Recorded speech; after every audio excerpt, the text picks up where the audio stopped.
ಲಕ್ಕುಂಡಿ ನಿಧಿ ಜಾಗದಲ್ಲಿ ಬುಸುಗುಟ್ಟಿದ ನಾಗಪ್ಪ, ಆ ಜಾಗವೇ ಬೇಡ ಎಂದ ಕುಟುಂಬ.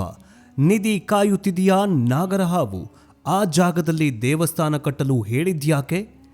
ನಮಸ್ಕಾರ ವೀಕ್ಷಕರೇ, ಕೆಲವೊಮ್ಮೆ ಅದೃಷ್ಟ ಅನ್ನೋದು ಹೇಗೆ ಬರುತ್ತೆ ಅಂದ್ರೆ ಅದು ಬಂದ ವೇಗದಲ್ಲಿ ಭಯವನ್ನ ಹುಟ್ಟಿಸತ್ತೆ. ಅದೇ ತೆರನಾಗಿ ಗದಗ ಜಿಲ್ಲೆಯ ಐತಿಹಾಸಿಕ ಲಕ್ಕುಂಡಿ ಗ್ರಾಮದಲ್ಲಿ ಆಗಿರೋದು ಕೂಡ ಇದೆ. ಮನೆ ಕಟ್ಟೋದಕ್ಕೆ ಪಾಯ ತೆಗೆಯುವಾಗ ಕೆಜಿಗಟ್ಟಲೆ ಚಿನ್ನ ಸಿಕ್ತು.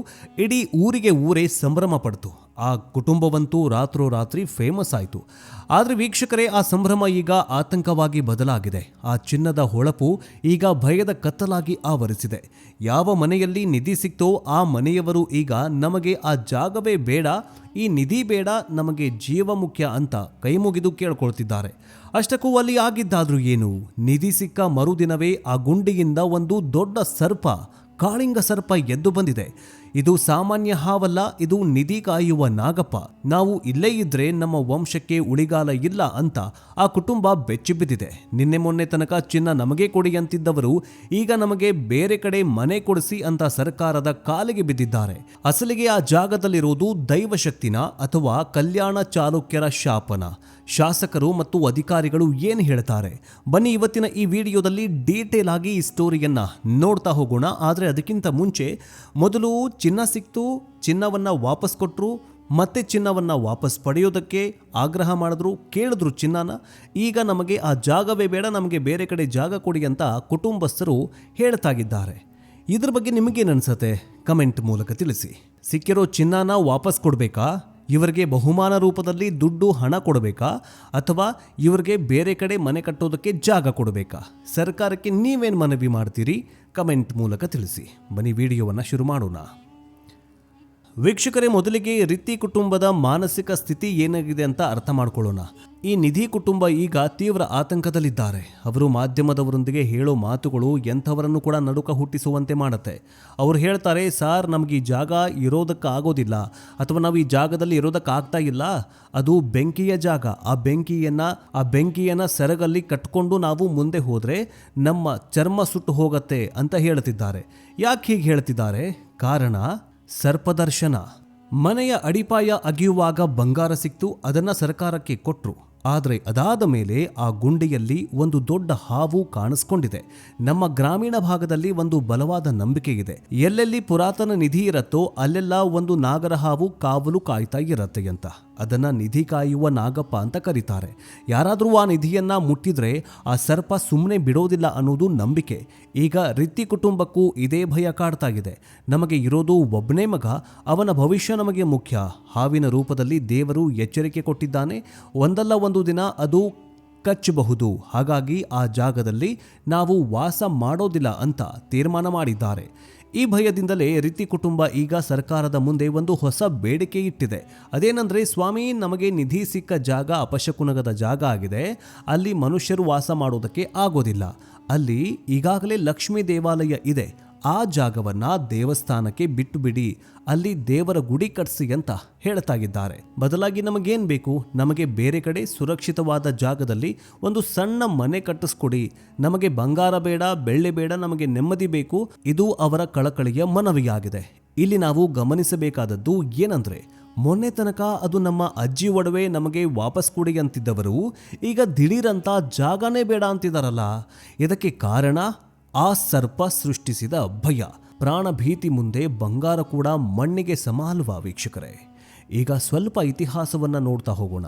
ಲಕ್ಕುಂಡಿ ಅಂತಂದ್ರೆ ಸುಮ್ಮನೆ ಅಲ್ಲ. ಅಧಿಕಾರಿಗಳು ಹೇಳೋ ಪ್ರಕಾರ ಈ ಊರನ್ನ ವಿಶ್ವ ಪರಂಪರೆಯ ಪಟ್ಟಿಗೆ ಸೇರಿಸೋಕೆ ಪ್ರಯತ್ನ ನಡೆಸಲಾಗ್ತಾ ಇದೆ. ಲಕ್ಕುಂಡಿ ಪಾರಂಪರಿಕ ಪ್ರಾದೇಶಿಕಾಭಿವೃದ್ಧಿ ಪ್ರಾಧಿಕಾರದ ಆಯುಕ್ತರಾಗಿರೋ ಶರಣು ಗೋಗರಿ ಅವರು ಒಂದು ಇಂಟರ್ವ್ಯೂನಲ್ಲಿ ಮಾಹಿತಿ ಕೊಟ್ಟರು. ಇಲ್ಲಿ ಕೇವಲ ಒಂದು ಮನೆಯಲ್ಲಿ ಚಿನ್ನ ಸಿಕ್ಕಿಲ್ಲ, ಇಡೀ ಊರೇ ಒಂದು ಚಿನ್ನದ ಗಣಿ ಇದ್ದ ಹಾಗೆ. ಯಾಕಂದ್ರೆ ಕಲ್ಯಾಣ ಚಾಲುಕ್ಯರು ಮತ್ತು ರಾಷ್ಟ್ರಕೂಟರ ಕಾಲದಲ್ಲಿ ಲಕ್ಕುಂಡಿ ಟಂಕಸಾಲ ಅರ್ಥಾತ್ ರಾಯಲ್ ಮಿಂಟ್ ಇತ್ತು. ಅಂದರೆ ರಾಜರು ಚಿನ್ನದ ನಾಣ್ಯಗಳನ್ನು ತಯಾರು ಮಾಡುವಂತಹ ಫ್ಯಾಕ್ಟ್ರಿ ಇದೇ ಲಕ್ಕುಂಡಿ ಗ್ರಾಮದಲ್ಲಿ ಇತ್ತಂತೆ. ಈಗ ಸಿಕ್ಕಿರುವ ಚಿನ್ನ ಅಂದಿನ ಕಾಲದಲ್ಲಿ ಮುದ್ರಿಸಿದ ನಾಣ್ಯಗಳು ಅಥವಾ ಆಭರಣಗಳದ್ದಾಗಿರಬಹುದು. ಹೀಗಾಗಿ ಆ ಜಾಗದಲ್ಲಿ ಕೇವಲ ಅರ್ಧ ಕೆಜಿ ಚಿನ್ನ ಅಷ್ಟೇ ಅಲ್ಲ, ಇನ್ನೂ ಆಳವಾಗಿ ಅಗದ್ರೆ ಕ್ವಿಂಟಲ್ ಗಟ್ಟಲೆ ಚಿನ್ನ ಸಿಗುವ ಸಾಧ್ಯತೆಯೂ ಇದೆ ಅಂತ ಇತಿಹಾಸ ತಜ್ಞರು ಊಹೆ ಮಾಡಿಕೊಳ್ತಾ ಇದ್ದಾರೆ. ಈ ಪ್ರಕರಣದಲ್ಲಿ ಒಂದು ಸಣ್ಣ ಗೊಂದಲ ಸೃಷ್ಟಿಯಾಗಿತ್ತು. ನಿನ್ನೆ ಪುರಾತತ್ವ ಇಲಾಖೆಯ ಅಧಿಕಾರಿಯೊಬ್ಬರು ಇದು ನಿಧಿ ಅಲ್ಲ, ಇದು ಅವರ ಮನೆಯವರದ್ದೇ ಒಡವೆ ಇರಬಹುದು ಅನ್ನೋ ರೀತಿ ಹೇಳಿಕೆಯನ್ನ ಕೊಟ್ಟಿದ್ರು. ಆದ್ರೀಗ ಕಮಿಷನರ್ ಸಾಹೇಬರು ಅದನ್ನ ಕ್ಲಿಯರ್ ಮಾಡಿದ್ದಾರೆ. ಅಧಿಕಾರಿಗಳು ರಜೆ ಇದ್ದ ಕಾರಣ ತಡವಾಯಿತು, ಆದರೆ ಪ್ರಾಥಮಿಕ ವರದಿ ಪ್ರಕಾರ ಇದು ಪುರಾತನ ಕಾಲದ ಚಿನ್ನವೇ ಆಗಿದೆ. ಗೊಂದಲ ಬೇಡ, ಜಿಲ್ಲಾಧಿಕಾರಿಗಳು ಈ ಬಗ್ಗೆ ಅಂತಿಮ ತೀರ್ಮಾನ ಕೈಗೊಳ್ಳುತ್ತಾರೆ ಅಂತ ಹೇಳಿದ್ದಾರೆ. ಇಲ್ಲಿ ಕಾನೂನು ಮತ್ತು ಮಾನವೀಯತೆ ಎರಡೂ ಮುಖ್ಯವಾಗುತ್ತೆ. ಕಾನೂನಿನ ಪ್ರಕಾರ ಮಣ್ಣಲ್ಲಿ ಸಿಕ್ಕ ನಿಧಿ ಸರ್ಕಾರದ್ದು, ಆದರೆ ಮಾನವೀಯತೆ ಪ್ರಕಾರ ಆ ಕುಟುಂಬ ಪ್ರಾಮಾಣಿಕವಾಗಿ ಸರ್ಕಾರಕ್ಕೆ ಒಪ್ಪಿಸಿದೆ. ಅವರಿಗೆ ಅನ್ಯಾಯ ಆಗಬಾರ್ದು, ಅವ್ರಿಗೊಂಚೂರು ಬಹುಮಾನನೋ ಏನೋ ಒಂದು ಸ್ವಲ್ಪ ದುಡ್ಡು ಹಣ ಏನೋ ಒಂದು ಸಹಾಯ ಮಾಡಬೇಕು. ಈಗ ಈ ಕಥೆಗೆ ರಾಜಕೀಯ ಎಂಟ್ರಿ ಸಿಕ್ಕಿದೆ. ನರಗುಂದ ಶಾಸಕ ಸಿಸಿ ಪಾಟೀಲ್ ಅವರು ನಿಧಿ ಸಿಕ್ಕ ಮನೆಗೆ ಭೇಟಿ ಕೊಟ್ಟಿದ್ದಾರೆ. ಶಾಸಕರು ಆ ಕುಟುಂಬದ ಸ್ಥಿತಿಯನ್ನು ನೋಡಿ ಮರುಗಿದ್ದಾರೆ. ನನ್ನ ಜೀವನದಲ್ಲಿ ಇಂತಹ ಪ್ರಾಮಾಣಿಕ ವ್ಯಕ್ತಿಯನ್ನು ನೋಡಿಲ್ಲ. ಬಂಗಾರ ಸಿಕ್ಕ ತಕ್ಷಣ ಅದನ್ನು ಮುಚ್ಚಿಡದೆ ಸರ್ಕಾರಕ್ಕೆ ಒಪ್ಪಿಸಿದಾರಲ್ಲ, ಈಗ ಭಯದಿಂದ ಮನೆ ಬಿಡೋ ಹಂತಕ್ಕೆ ಬಂದು ನಿಂತಿದ್ದಾರೆ. ಸರ್ಕಾರ ಇವರ ಕೈ ಬಿಡಬಾರದು, ಇವರಿಗೆ ಸಹಾಯ ಮಾಡಬೇಕು ಅಂತ ಹೇಳಿದ್ದಾರೆ. ಶಾಸಕರು ಈಗ ಇಲ್ಲಿ 2 ಭರವಸೆಗಳನ್ನು ನೀಡಿದ್ದಾರೆ. ನಿಧಿ ಸಿಕ್ಕ ಜಾಗದಲ್ಲಿ ಉತ್ಖನನ ನಡೆಸಬೇಕು, ಅಲ್ಲಿ ಏನಿದೆ ಅಂತ ಜಗತ್ತಿಗೆ ಗೊತ್ತಾಗಬೇಕು. ಇನ್ನೊಂದು, ಆ ಕುಟುಂಬಕ್ಕೆ ಪಂಚಾಯಿತಿ ವತಿಯಿಂದ ಬೇರೆ ಕಡೆ ಜಾಗ ಕೊಟ್ಟು ಸರ್ಕಾರವೇ ಮನೆ ಕಟ್ಟಿಸ್ಕೊಡ್ಬೇಕು, ಅದಕ್ಕೆ ನಾವು ಕೂಡ ಸಪೋರ್ಟ್ ಮಾಡ್ತೀವಿ ಅಂತ ಹೇಳಿದ್ದಾರೆ. ಶಾಸಕರ ಈ ಮಾತು ರಿತಿ ಕುಟುಂಬಕ್ಕೆ ದೊಡ್ಡ ಧೈರ್ಯ ತುಂಬಿದಂತಾಗಿದೆ. ಯಾಕಂದರೆ ಅವರಿಗೆ ಈಗ ಉಳಿದುಕೊಳ್ಳೋದಕ್ಕೆ ಸೂರಿಲ್ಲ. ಹಳೆ ಮನೆಯನ್ನ ಕೆಡವಿದ್ದಾರೆ, ಹೊಸ ಮನೆ ಕಟ್ಟೋದಕ್ಕೆ ಆಗ್ತಾ ಇಲ್ಲ. ಆದರೆ ವೀಕ್ಷಕರೇ, ಇಲ್ಲಿ ನಾವು ಒಂದು ತಾರ್ಕಿಕ ಪ್ರಶ್ನೆಯನ್ನು ಕೇಳಿಕೊಳ್ಳಲೇಬೇಕು. ಹಾವು ಬರೋದು ಕಾಕತಾಳೀಯ ಇರಬಹುದಾ? ಹಳೆ ಮನೆ ಕೆಡವಿದಾಗ, ಅಡಿಪಾಯ ಅಗೆದಾಗ ಹಾವುಗಳು ಬರೋದು ಸಹಜ. ಆದರೆ ಮನುಷ್ಯನ ಮನಸ್ಸು ಹೇಗಾಗಿದೆ ಅಂದರೆ ಅದನ್ನು ದೈವಿಕ ಸಂಕೇತ ಅಂತಾನೆ ನಂಬತ್ತೆ. ರಿತಿ ಕುಟುಂಬದ ಮಟ್ಟಿಗೆ ಆ ಹಾವು ಕೇವಲ ಪ್ರಾಣಿಯಲ್ಲ, ಇದು ಆ ನಿಧಿಯ ರಕ್ಷಕ. ಆ ಬೆಂಕಿಯನ್ನು ಕಟ್ಕೊಂಡು ಹೋದ್ರೆ ಚರ್ಮ ಸುಡತ್ತೆ ಅನ್ನೋದು ಈ ಕುಟುಂಬದವರ ಮಾತು. ಅವರ ಮನಸ್ಸಲ್ಲಿ ಬೇರೂರಿರುವ ಭಯವನ್ನ ತೋರಿಸತ್ತೆ. ಒಂದು ವೇಳೆ ಸರ್ಕಾರ ಬಲವಂತವಾಗಿ ನೀವು ಇಲ್ಲೇ ಮನೆ ಕಟ್ಕೊಂಡು ಇರಿ ಅಂತಂದ್ರೂ ಅವರು ಆ ಮನೆಯಲ್ಲಿ ನೆಮ್ಮದಿಯಿಂದ ನಿದ್ರೆ ಮಾಡೋದಕ್ಕಾಗೋದಿಲ್ಲ.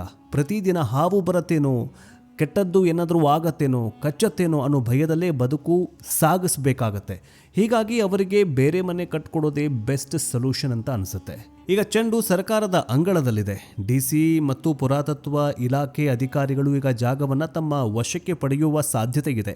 ಮುಂದಿನ ದಿನಗಳಲ್ಲಿ ಲಕ್ಕುಂಡಿಯ ಆ ಜಾಗವನ್ನು JCB ಬದಲು ಪುರಾತತ್ವ ಇಲಾಖೆಯ ಬ್ರಷ್ ಮತ್ತು ಹಾರೆಗಳು ಕೆಲಸ ಮಾಡಲಿವೆ. ಆಳವಾಗಿ ಅಗದ್ರೆ ಅಲ್ಲಿ ಹಳೆಯ ಕಾಲದ ಟಂಕಸಾಲೆ, ಅರಮನೆಯ ಕುರುಹುಗಳು ಅಥವಾ ಮತ್ತಷ್ಟು ಚಿನ್ನದ ಮಡಿಕೆಗಳು ಏನಾದರೂ ಸಿಗಬಹುದು.